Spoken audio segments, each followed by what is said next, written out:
El amanecer extendía su luz sobre San Rafael, con una dulzura que parecía bendecir cada rincón del pueblo.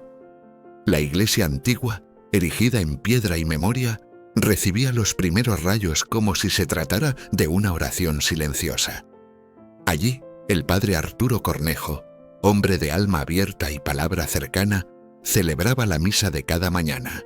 Su presencia era bálsamo para muchos, no por grandes discursos, sino por su manera honesta y sencilla de acompañar a quienes más lo necesitaban. Salía al encuentro de todos con una sonrisa cálida. Pero detrás de esa bondad se escondía una firmeza inquebrantable cuando se trataba de defender lo que consideraba justo. Aquel día, sin embargo, algo distinto flotaba en el aire. Corrían voces por las calles. Decían que un grupo de empresarios poderosos había puesto los ojos en los terrenos próximos a la parroquia. El plan, según se decía, era levantar un complejo turístico moderno, lo cual pondría en peligro tanto al bosquecillo vecino como al manantial que generaciones de habitantes habían venerado como fuente de vida y bendición. Los líderes locales se debatían entre la promesa de desarrollo económico y la responsabilidad de cuidar el alma histórica del pueblo. Ante el desconcierto, muchos feligreses buscaron al padre Arturo, implorando su guía. Él siempre había hablado de proteger la tierra como don sagrado, de cuidar la creación como se cuida a un hermano. Al escuchar los temores de su gente, el corazón se le encogía, aunque aún dudaba de la veracidad de aquellos rumores. No tardó en presentarse en la parroquia un hombre de modales refinados y traje a medida. Julián Romero, supuesto emisario de inversionistas de gran calibre. Habló de oportunidades, de crecimiento, de empleo, pero en sus frases pulidas se deslizaba una advertencia. El proyecto avanzaría con o sin aprobación. El padre Arturo lo escuchó sin interrumpir, captando en su voz una sombra de amenaza disfrazada de promesa. Días después, el silencio del bosque fue roto por el rugido de maquinaria pesada. Los árboles comenzaron a temblar y los arbustos a desaparecer bajo ruedas metálicas. Los vecinos se acercaron, desconcertados, buscando respuestas entre los obreros, pero todo eran evasivas. En medio de esta confusión, el presidente municipal pidió al padre que tranquilizara a la comunidad, asegurando que todo sería para bien. Arturo, sin embargo, no compartía esa certeza. Sabía que su deber como pastor incluía cuidar no solo las almas, sino también la dignidad del territorio que las nutría. Decidido a comprender lo que estaba ocurriendo, empezó a indagar. Habló con expertos, con docentes, con abogados familiarizados con la legislación ambiental. Fue entonces cuando supo que ese bosque gozaba de una protección especial y que en él aún quedaban huellas de los primeros misioneros del siglo XIX. Esa información lo fortaleció. Comprendió que no era un capricho defender ese lugar, sino una responsabilidad. Pero también notó que muchos preferían no enfrentarse a intereses tan poderosos. Una tarde, mientras oraba en silencio dentro del templo, un anciano se le acercó con palabras llenas de preocupación. Le contó que algunos de esos empresarios tenían vínculos con grupos peligrosos y que, cuando las cosas no salían a su favor, solían tomar caminos oscuros. El padre Arturo sintió un escalofrío, pero no permitió que el miedo lo paralizara.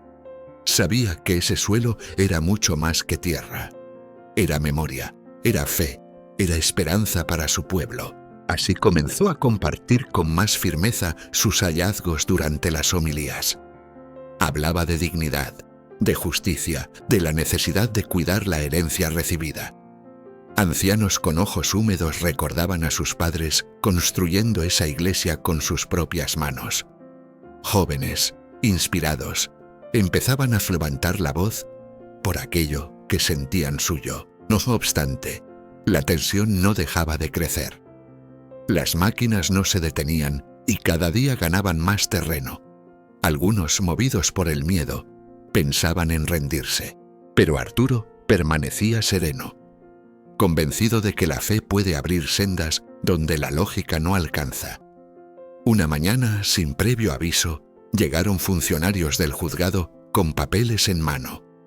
Alegaban que parte del terreno del bosque no pertenecía legalmente a la iglesia, insinuando una maniobra para silenciar cualquier oposición. El padre comprendió entonces que no solo debía luchar contra la indiferencia, sino también enfrentar trampas legales minuciosamente diseñadas. Y así, casi en soledad, asumió su misión con una mezcla de temor y determinación. A partir de ese momento, supo que el camino sería largo y arduo. Se sumergió en documentos antiguos, mapas descoloridos, testimonios de antaño. Apenas dormía. Algo dentro de él le decía que debía encontrar la prueba irrefutable que protegiera ese lugar. Fue al convento más cercano, donde las hermanas conservaban archivos casi olvidados. Allí halló relatos de los primeros evangelizadores que llegaron a San Rafael. Hablaban del bosque como de un espacio consagrado, un remanso de paz donde se encontraban con Dios. Esa revelación le confirmó que no solo se trataba de un ecosistema valioso, sino de un santuario espiritual. Mientras tanto, los vecinos se organizaban, se reunían en oración junto a las máquinas, encendían velas, cantaban himnos con la esperanza de que su clamor tocara algún corazón. Los inversionistas, lejos de detenerse, incrementaron la seguridad privada. El ambiente se volvió tenso, espeso. El alcalde insistía en que todo traería beneficios. Algunos comerciantes se ilusionaban con la idea del turismo, pero quienes llevaban años respirando la calma del pueblo sentían que algo profundo se perdía. Y así, entre oraciones y resistencias, la lucha apenas comenzaba. En cada celebración dominical, el padre Arturo elevaba su voz con firmeza y ternura, recordando a su comunidad que la unión era el alma de toda resistencia. Decía que solo con el apoyo mutuo podrían enfrentarse a aquellos intereses que parecían inquebrantables. Fue en uno de esos días cuando apareció doña Sofía, una anciana de 80 años, cuya presencia traía consigo el peso de muchas vidas vividas. Con manos temblorosas, entregó al sacerdote un viejo diario familiar. Entre sus páginas amarillentas reposaban notas del bisabuelo, quien había sido uno de los primeros en plantar árboles en ese bosque que ahora peligraba. Con los ojos humedecidos por la emoción, ella señaló el cuaderno y dijo con voz suave que ese bosque era testigo de generaciones enteras y que depositaba en él, el padre, su confianza para resguardarlo. Arturo sintió cómo se le apretaba la garganta. Ese diario era más que papel y tinta. Era el eco de las raíces del pueblo, pero los inversionistas no se detenían. Se decía en voz baja que ciertos funcionarios de alto nivel estaban recibiendo favores para hacer la vista gorda ante las normativas. Ante esa amenaza, Arturo acudió a un grupo de abogados solidarios que se ofrecieron a revisar la validez de antiguos documentos de la Iglesia y otros archivos locales. Mientras tanto, los defensores del proyecto constructor desestimaban esas pruebas, alegando que eran reliquias sin valor legal alguno. La tensión creció y se convocó de urgencia una audiencia que decidiría si las obras podrían avanzar sin restricciones. La noticia corrió veloz por los caminos de San Rafael, y al amanecer del día señalado, cientos de vecinos se dirigían al foro local con pancartas en mano y oraciones en los labios. Todos querían que esa decisión se tomara a la vista de todos, sin secretos ni exclusiones. Por otra parte, llegaron también los abogados de la empresa, impecables en sus trajes y con una seguridad ensayada. Cuando Arturo cruzó la puerta del foro, un escalofrío le recorrió la espalda. Algunos murmuraban que el juez a cargo no simpatizaba ni con causas ambientales ni con las manifestaciones religiosas. Su entrada fue silenciosa pero imponente, con un gesto severo que se posó con desconfianza sobre el sacerdote, como si su fe lo incapacitara para entender el mundo del derecho. Arturo, sin embargo, No llegó con las manos vacías. Traía copias de los escritos del convento, el cuaderno de doña Sofía y cada testimonio que había logrado reunir. Sabía que esa era su última oportunidad para detener una destrucción que amenazaba con borrar la memoria colectiva del lugar. El foro rebosaba de rostros conocidos, todos aguardando con el corazón agitado. Poco antes de que comenzara la sesión, un empleado del recinto se le acercó con cautela y le susurró que podría surgir un documento inesperado, algo que hasta entonces nadie había mostrado. Nadie sabía a ciencia cierta de qué se trataba, pero se decía que podría ser decisivo. El corazón de Arturo latía con fuerza. ¿Sería una prueba salvadora o un nuevo obstáculo? El sonido seco del mazo del juez marcó el inicio de la audiencia. Pidió silencio y exigió claridad en los argumentos. Un profundo silencio cubrió la sala. Arturo, con la mirada al cielo, pedía en su interior que la verdad no fuera silenciada. Sentía que las horas por venir definirían no solo el destino del bosque, sino también el rumbo de su misión como pastor. A un lado, los representantes de la constructora desplegaban una serenidad estudiada. Al otro, el pueblo de San Rafael, junto con fieles que habían caminado horas, posaban sus ojos llenos de esperanza en el Padre. El juez, con gesto adusto, concedió la palabra primero a los promotores del proyecto. Ellos presentaron mapas modernos que, según afirmaban, demostraban que el bosque carecía de valor histórico o ambiental. Aseguraban que no existía ningún indicio de que se tratara de un sitio protegido, y acusaban al padre de actuar movido por la emoción y la nostalgia. Otro abogado reforzó esa postura, insistiendo en que los registros mostrados no tenían validez ante la ley. La inquietud se extendió entre los presentes. Muchos intercambiaron miradas cargadas de temor, preguntándose si la legalidad sería capaz de comprender la riqueza espiritual y cultural de su tierra. Arturo, con paso firme, pidió hablar.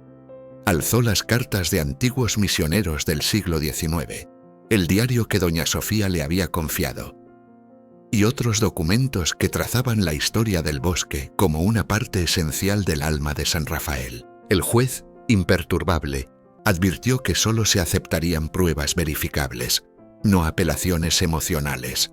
Aún así, permitió que el sacerdote mostrara su archivo. Fue entonces cuando algo completamente inesperado cambió el ambiente. Un empleado del juzgado cruzó la sala con pasos medidos y depositó en manos del juez un sobre cerrado, de esos que guardan secretos olvidados por el tiempo. El magistrado lo tomó con gesto adusto y, tras revisar su contenido, alzó la vista con el ceño fruncido. Su voz cortó el silencio. Quería saber por qué la empresa constructora no había declarado la existencia de un plano anterior donde aquel bosque figuraba como patrimonio cultural. El abogado titubeó sin palabras, afirmando con torpeza que no conocía tal antecedente. El aire en la sala pareció congelarse. Si ese documento era auténtico, toda la narrativa sobre un simple terreno quedaba desmantelada. Arturo sintió que el corazón le golpeaba el pecho con fuerza, como si la esperanza misma se hubiera encendido entre las sombras. ¿Quién había escondido semejante documento? ¿Y con qué fin? La defensa intentó desviar la atención, calificándolo de obsoleto, pero el juez, impasible, ordenó una revisión técnica. El perito, tras unos minutos de estudio minucioso, confirmó que aquel archivo provenía del registro oficial del municipio y que, en efecto, el bosque estaba reconocido por su valor histórico y natural.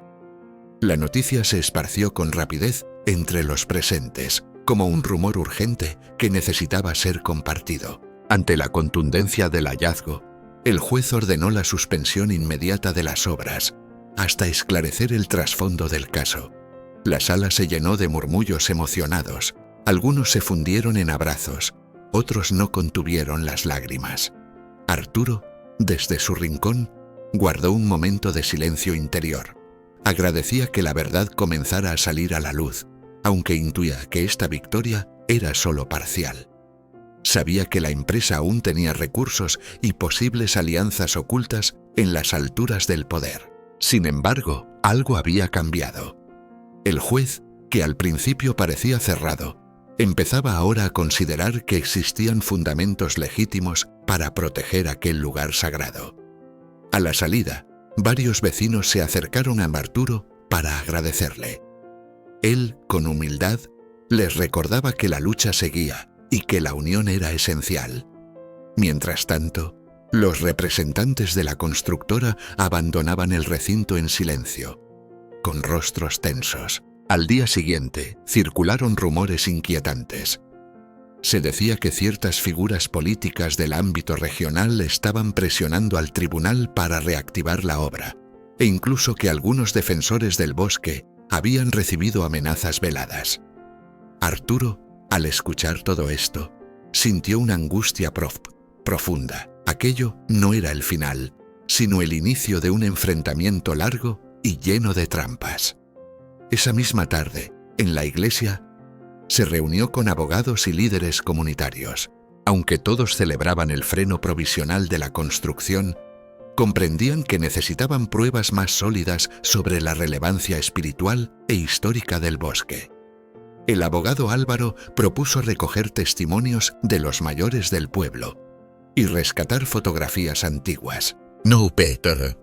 Hubo que pedirlo 2 veces. Los vecinos mayores abrieron sus cofres y álbumes, desempolvando recuerdos amarillentos, notas manuscritas y relatos que hablaban de aquel bosque como escenario de rezos, peregrinaciones y momentos sagrados.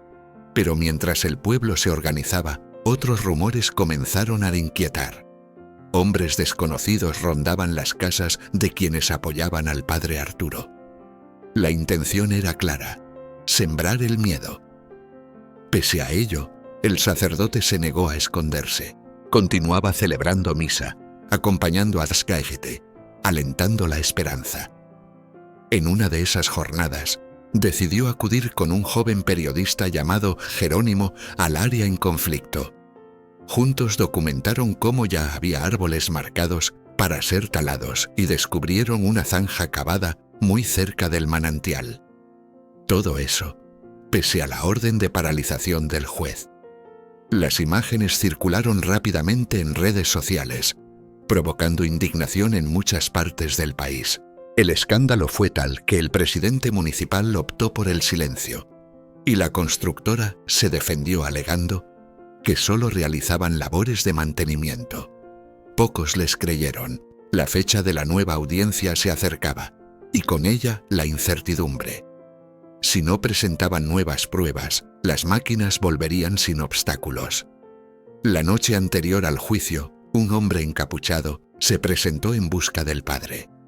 Sin decir más que unas pocas palabras, le entregó un sobre repleto de documentos y desapareció. Al revisar su contenido, Arturo comprendió que lo que sostenía en sus manos era explosivo.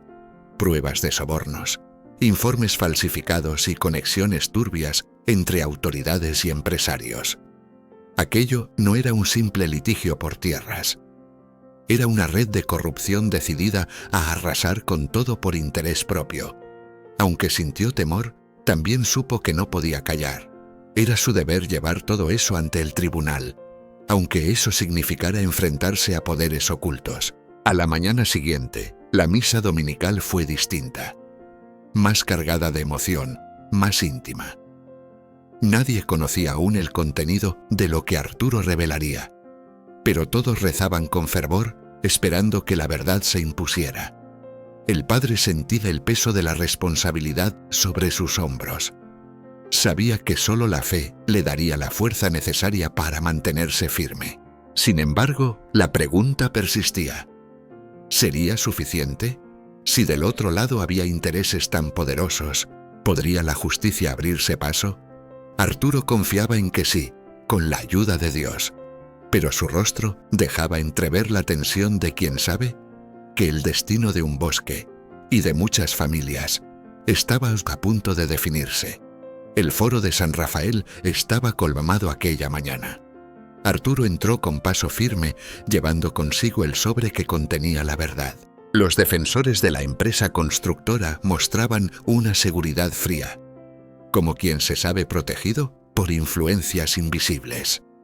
Apenas el juez anunció el comienzo de la audiencia, la defensa intentó desviar el centro del conflicto, enfocándose únicamente en la propiedad de las tierras y tachando como simples rumores cualquier mención a actos de corrupción.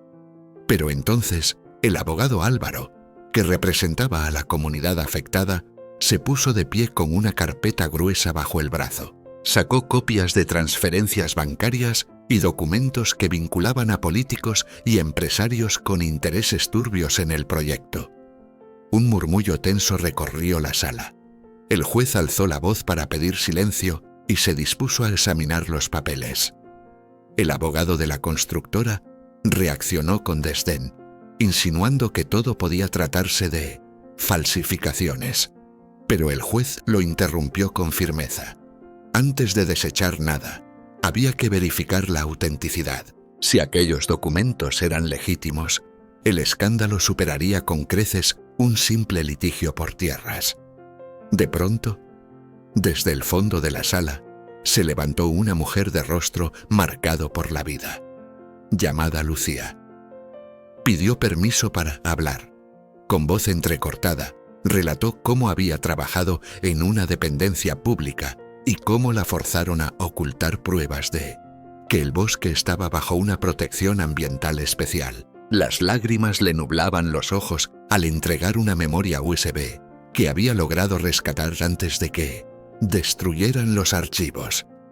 El silencio que se hizo fue como un peso sobre los hombros de todos.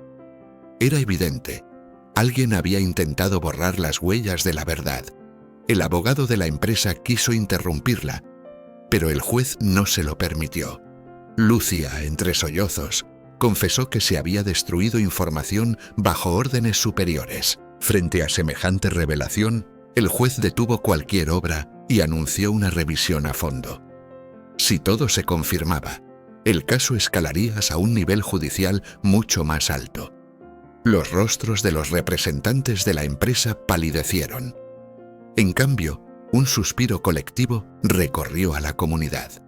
El padre Arturo, presente en la audiencia, sintió una mezcla de gratitud y temor.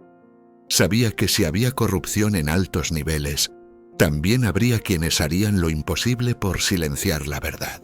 Al salir, la gente rodeó al sacerdote, celebrando esa victoria inicial.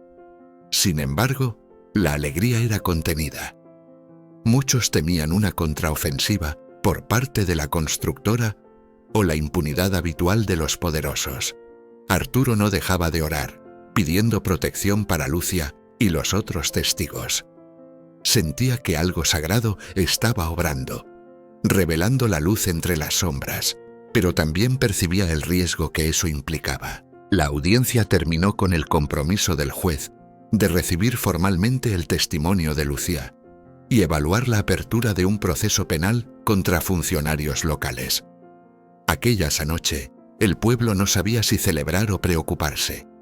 Entendían que lo que venía sería arduo, lleno de obstáculos. En los días siguientes, Lucía prestó declaración reservada, revelando nombres de quienes ordenaron ocultar los documentos. Al comprender la magnitud del caso, el juez convocó a la Fiscalía del Estado para sumar fuerzas. La noticia se propagó como pólvora, y por primera vez, la constructora comenzó a sentir el peso real de la ley.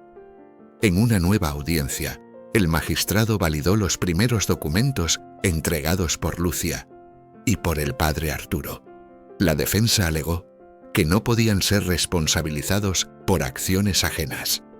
Sin embargo, el juez señaló que algunos ejecutivos figuraban directamente en las pruebas de soborno. Como medida urgente, suspendió nuevas licencias y ordenó revisar todas las cuentas asociadas al proyecto. En San Rafael estallaron los aplausos. Por fin se tocaban las fibras podridas del poder. Pero esa misma noche, el padre Arturo encontró la puerta de la parroquia forzada. No se llevaron documentos, porque él los había escondido en otro lugar. El mensaje era claro: no se rendirían sin luchar. Llamó a la policía, pero poco pudieron hacer más allá de anotar la denuncia. Lucia también confesó haber recibido llamadas amenazantes, pidiéndole retractarse. Aterrada, acudió a los suyos, y varias personas del pueblo se turnaron para protegerla. Mientras tanto, los abogados continuaban recogiendo evidencias. El ambiente en el pueblo se debatía entre el anhelo de justicia y el temor constante. Cerca de la próxima audiencia, el padre Arturo recibió una llamada anónima. Alguien decía tener pruebas contundentes sobre la red de sobornos, pero temía por su vida. Quería un encuentro discreto.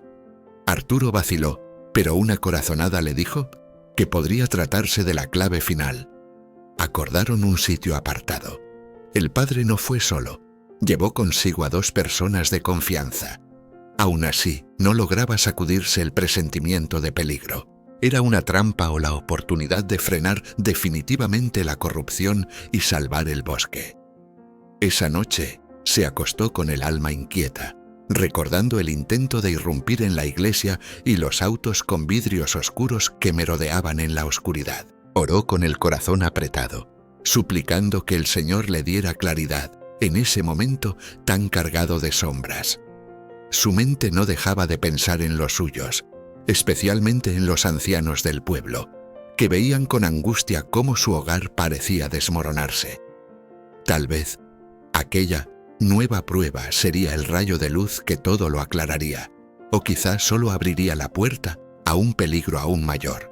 Mientras tanto, Lucia se preparaba para comparecer nuevamente ante el juez, sabiendo que esta vez muchas verdades ocultas podrían salir a la superficie. Se decía en voz baja que si sus afirmaciones resultaban ciertas, el escándalo no se limitaría a San Rafael, sino que alcanzaría esferas mucho más altas del poder.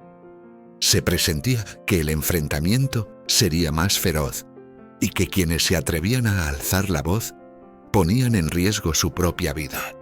Aún así, cada uno asumía su parte con entereza. El padre sabía que había momentos en los que callar era traicionar la verdad, y que este era uno de esos instantes en los que había que actuar, costara lo que costara. La noche cubrió con su silencio el pequeño pueblo.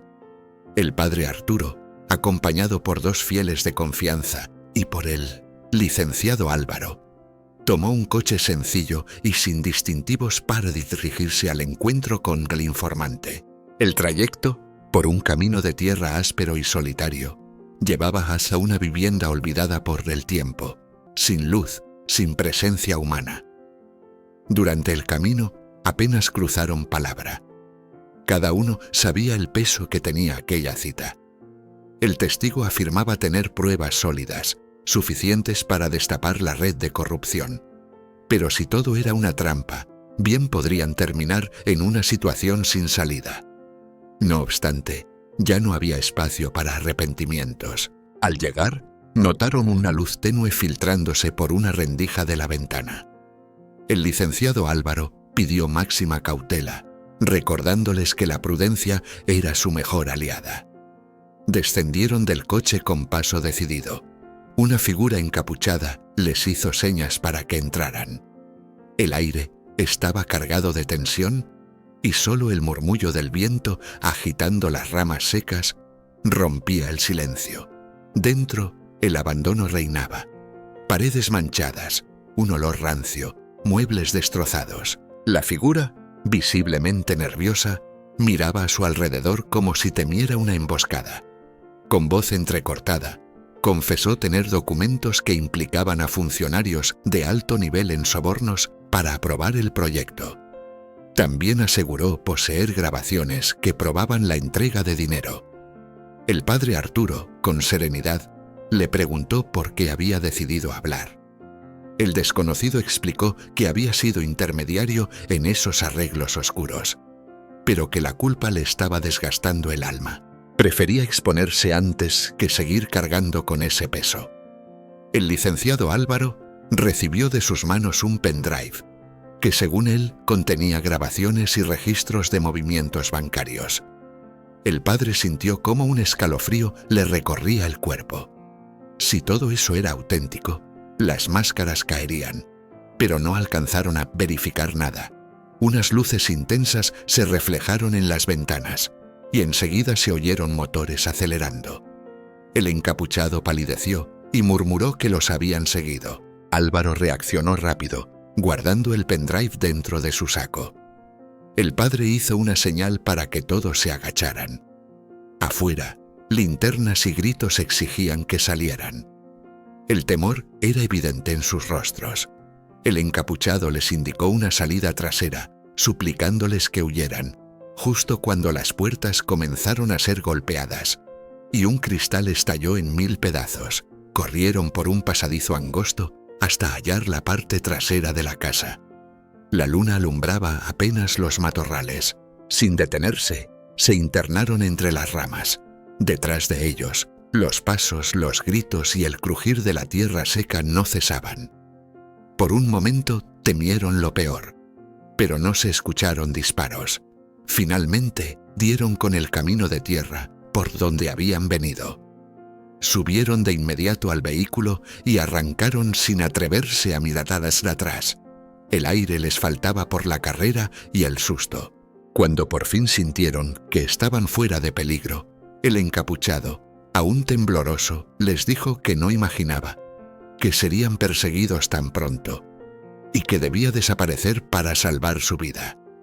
El licenciado Álvaro se aseguró de que el pendrive seguía en su bolsillo. El padre Arturo, sentado en silencio en la parte trasera, elevó una oración agradecida por haber salido con vida. Comprendieron entonces que lo que tenían en sus manos era una pieza clave para desmantelar esa red corrupta, pero también sabían que ahora eran blanco de quienes harían cualquier cosa para mantener todo oculto. Con la primera luz del día, Arturo volvió a encontrarse con Álvaro y con Lucía. Ella se estremeció al conocer los detalles de lo ocurrido, pero su alivio fue evidente al saber que el material estaba a salvo. La esperanza renacía. Tal vez esa vez, la verdad saldría a la luz. Hablaron de la urgencia de entregar las pruebas al juez. El tiempo apremiaba. Álvaro no podía quitarse de la mente la posibilidad de que los ataques se repitieran. Si anoche intentaron atraparnos, ¿qué no serán capaces de hacer ahora que saben que tenemos el pendrive?, murmuró con el ceño fruncido y el alma en vilo. No había tiempo que perder. Decidieron llevar directamente toda la evidencia ante el magistrado y solicitar protección oficial. Lucia, junto con los testigos clave, buscaría amparo legal. Cada segundo contaba, porque quienes se sentían amenazados no iban a quedarse inmóviles. Pasado el mediodía, llegaron al foro de San Rafael, que bullía de personas y murmullos. Se había convocado una nueva audiencia sobre el futuro del bosque, y ya se comentaban detalles del incidente ocurrido en la casa. Algunos aseguraban que el sacerdote poseía pruebas contundentes. Apenas puso un pie dentro del edificio, Arturo fue rodeado por vecinos y reporteros. Lo abordaban con preguntas, inquietudes, susurros cargados de expectativa. Él, tranquilo, respondió con una calma firme. Confiaba en que la verdad no podía esconderse para siempre. Mientras tanto, Lucía y el licenciado Álvaro avanzaron por los pasillos con sigilo hasta llegar al despacho del juez.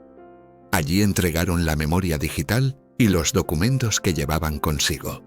El juez, al revisar el material, pidió de inmediato a un especialista en informática que verificara su autenticidad. Suspendió momentáneamente la sesión. Nadie hablaba. El silencio era tan denso que se podía sentir cómo el corazón del pueblo latía al unísono. Algunos se aferraban al rosario, otros intentaban asomarse por las rendijas de la puerta para averiguar qué ocurría. Minutos después, el juez volvió a la sala, con el rostro serio y los documentos en mano.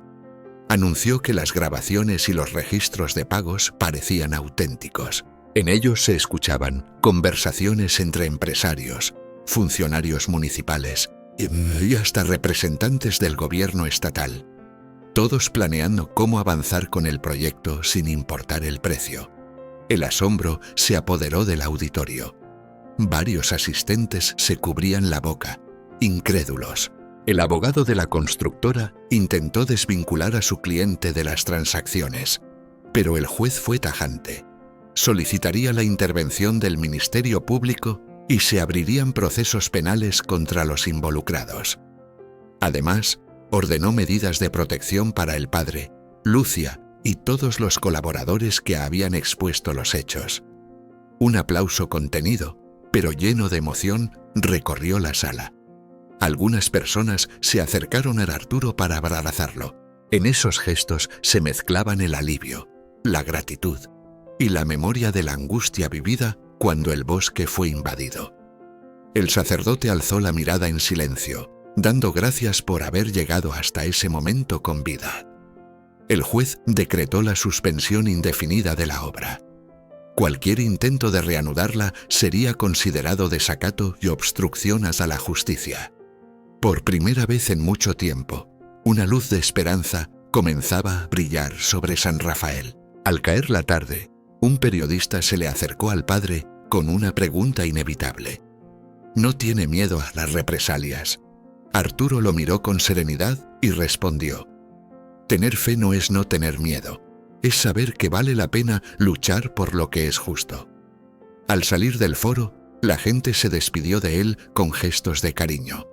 Sabían que el camino apenas comenzaba, pero por ese día el bosque estaba a salvo, y con él la tranquilidad de una comunidad que por fin sentía que podía respirar. La noticia de que el caso involucraba a personajes influyentes se extendió más allá de los límites del pueblo. El hecho de que existiera ya una investigación penal formal obligaba a más de uno a pensárselo 2 veces antes de mover un dedo. Por primera vez, San Rafael vislumbraba la posibilidad real de que se hiciera justicia contra quienes habían manejado los hilos en la sombra durante tanto tiempo. El bosque, mientras tanto, permanecía intacto. El manantial brotaba con más fuerza, las familias caminaban entre los árboles centenarios y experimentaban un consuelo profundo al verlos aún en pie. Cerca de la antigua capilla, algunos colocaban flores y ofrecían oraciones de gratitud. Era como si el pueblo entero estuviera reencontrándose con sus raíces. Sin embargo, el padre Arturo no se daba por vencido. Sabía que todavía había muchas denuncias pendientes y que su testimonio sería crucial en el proceso. En sus homilías, hablaba de la fuerza de la verdad y del deber de no permanecer en silencio ante la injusticia. Repetía con convicción que la fe no se demostraba solo rezando, sino actuando con integridad y protegiendo a los más vulnerables. Para él, vivir la fe era asumir también una responsabilidad con la comunidad. Pronto empezaron a cargar cartas de aliento desde otros rincones del país e incluso de naciones vecinas. Sacerdotes y líderes religiosos enviaban palabras de apoyo. Se decía que un obispo de una región cercana planeaba visitar San Rafael para reconocer públicamente la labor de Arturo y su comunidad en defensa de su tierra y su dignidad. Dentro del templo, algunos sacerdotes miraban con cierta incomodidad el modo en que el padre se involucraba en denuncias legales y en asuntos públicos. Pero él, con voz serena, recordaba que cuidar la creación y alzar la voz ante la injusticia no era un desvío de la misión pastoral, sino un acto de fidelidad a la obra de Dios y al bienestar de la comunidad. Con el paso de los días, esa certeza fue calando en más corazones, y cada vez eran más quienes se unían a la defensa de lo justo. Mientras tanto, desde la capital, las autoridades conformaron una comisión especial para investigar a fondo la red de nombres vinculados a sobornos. Varios servidores públicos fueron destituidos. Algunos empresarios con influencias vieron bloqueados sus activos mientras se analizaban movimientos bancarios dudosos. No tardó en circular el rumor de que Julián Romero, aquel que primero se había acercado al padre, ahora estaba oculto, evitando ser citado por la justicia. Aunque el ambiente aún estaba cargado, en San Rafael crecía una corriente silenciosa de valor. El padre Arturo En sus homilías vespertinas, mientras compartía con la comunidad un vaso de chocolate caliente en el atrio, hablaba de cómo el miedo alimenta la raíz de la injusticia. Decía que el mal triunfa cuando nos hace dudar del poder del bien. Sus palabras, sencillas y cálidas, llegaban al fondo del alma de quienes habían vivido la angustia de perder su tierra y su paz. Aún así, la desconfianza no desaparecía. Muchos temían que, en la sombra, los poderosos siguieran moviendo piezas para librarse del castigo. Después de todo, lo que estaba en juego no eran monedas pequeñas. Era necesario mantenerse firmes, vigilantes, creyendo que cuando la fe camina de la mano con la esperanza y la justicia, ningún obstáculo es imposible de vencer. Entonces llegó el día en que, por invitación de Arturo, un obispo de una diócesis vecina aceptó visitar San Rafael. Se organizó una celebración eucarística al aire libre, junto a un viejo rosal, en agradecimiento por el cese temporal de las obras y por la fortaleza del pueblo en defender su entorno. Desde temprano, los vecinos decoraron el espacio con hojas de palma, mesas rústicas y jarras de frutas. El ambiente evocaba las antiguas fiestas patronales que los más mayores recordaban con cariño. La misa atrajo no solo a los devotos locales, sino también a gente de otros pueblos, curiosos por ver de cerca al sacerdote que había desafiado la corrupción. En su mensaje, el obispo habló con claridad sobre el compromiso de Arturo y su gente, y recordó que la misión del pastor no se limita al altar, sino que debe extenderse a esos rincones donde el pueblo sufre silenciosamente las heridas de la injusticia. Fue un momento de gran recogimiento. Varios asistentes dejaron escapar lágrimas al oír los cantos que, entre los sauces rescatados, resonaban como una oración antigua. El obispo bendijo el rosal, gesto que evocaba la fragancia de lo sagrado, que no debe marchitarse ni venderse por conveniencia. Antes de terminar, miró al padre Arturo con una sonrisa profunda y expresó que este testimonio demostraba cómo la fe y la verdad no se separan, y cómo un pueblo que se abraza en nombre de la justicia puede transformarlo todo. Luego de la ceremonia, el obispo se reunió con representantes de la comunidad y ofreció su apoyo explícito a las investigaciones en curso. La gente sintió alivio al saberse respaldada por una figura de peso espiritual. Con el paso de los días, el bosque seguía en pie y la vida cotidiana retomaba su ritmo. Algunos talleres y tiendas comenzaron a recibir visitantes que querían conocer el pueblo que se había mantenido firme ante un enemigo poderoso. En lugar de grandes hoteles, se incentivaron hospedajes familiares, comprometidos con el cuidado del entorno y las tradiciones del lugar. El camino legal avanzaba con lentitud, como suele pasar, pero la comunidad no bajaba la guardia. Los sospechosos, tanto funcionarios como empresarios, eran llamados a declarar. Aunque el panorama seguía incompleto, algo se había quebrado. La vieja cadena de impunidad ya no era indestructible. El padre Arturo continuaba con su labor con humildad.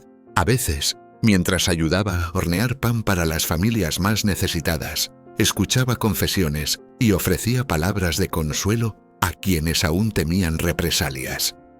Solía repetir con convicción: Dios no deja solos a quienes eligen hacer el bien, aunque el camino se vuelva difícil. Sobre todo, los mayores encontraban en esas palabras un ancla y sentían que cada amanecer traía una oportunidad renovada. Lo que San Rafael terminó por aprender fue que la verdadera fe no se queda encerrada entre paredes, sino que se manifiesta en cada gesto que enfrenta la injusticia cotidiana con dignidad. Nadie olvidaría las amenazas, las noches en vela ni los días de incertidumbre, pero tampoco olvidarían la unidad ni el coraje que les permitió resistir. El rosal, símbolo profundo de esta historia, parecía florecer con nuevo brillo, como si celebrara el regreso de la esperanza. Las familias paseaban de nuevo por los senderos del bosque, disfrutando la sombra y el aroma de la tierra protegida. Y los abuelos, en los bancos de piedra de la plaza, relataban con ternura cómo, gracias a la firmeza de un sacerdote sencillo y del corazón del pueblo, aquello que parecía perdido fue salvado. La fe, unida al valor, puede mover montañas, incluso cuando se enfrenta a sombras poderosas. Y la verdad, aunque se esconda por un tiempo, siempre haya el modo de salir a la luz. Cuidar el legado natural y cultural es una misión compartida, un acto de amor hacia quienes vendrán después.